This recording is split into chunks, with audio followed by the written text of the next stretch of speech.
দুর্দান্ত ফুটবল খেললেও এই ফ্রান্সকে হারানোর সক্ষমতা রাখে মরক্কো। ফরাসিদের দুর্বল জায়গায় আঘাত করে জয় তুলে নিতে প্রস্তুত আশরাফ হাকিমিরা। চলুন কোন দুর্বলতার জায়গায় আঘাত করে ফ্রান্সকে হারাতে পারে মরক্কো সেই আলাপে আসা যাক। আফ্রিকার সিংহদের বিপক্ষে জয় পেতে অবশ্য একটু কৌশলী হতে হবে, কারণ এমবাপ্পে অলিসেদের নিয়ে গড়া আক্রমণভাগ টুর্নামেন্টের সেরা। ফ্রান্সের সবচেয়ে বড় শক্তি হলো তাদের স্কোয়াডের গভীরতা, সঙ্গে গতিময় ও বিধ্বংসী আক্রমণভাগ। তবে মরক্কো এমন একটা দল যারা মূলত নিজেদের জমাট বাঁধা রক্ষণ রেখে প্রতিপক্ষকে ক্লান্ত করে এবং কাউন্টার অ্যাটাকে ম্যাচ জিতে নেয়। আর ফ্রান্সের বিপক্ষে এই শক্তিকেই পুঁজি করবে মরক্কো। ফরাসিদের উইং ব্যাকদের পেছনের খালি জায়গা, বিশেষ করে থিও হার্নান্দেজ যখন আক্রমণের উপরে উঠে যান তখন তাদের পেছনে বেশ খানিকটা খালি জায়গা তৈরি হয়।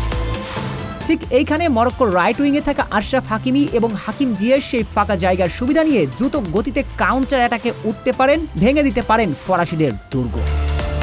ট্রানজিশনে ধীরগতি ফ্রান্স যখন বল হারিয়ে ফেলে তখন মাঝমাঠ থেকে ডিফেন্স ফিরে আসার মুহূর্তে অনেক সময় তারা কিছুটা অসংগঠিত থাকে। আর মরক্কো যদি মাঝমাঠে বল কেড়ে নিয়ে দ্রুত পাসিংয়ের মাধ্যমে উইং ব্যাকদের বল যোগান দিতে পারে তবে ফ্রান্সের সেন্ট্রাল ডিফেন্ডাররা বড় অশান্তিতেই থাকবে। এরপর মরক্কোর নিরেট রক্ষণ ও ফ্রান্সের ধৈর্যচ্যুত করা।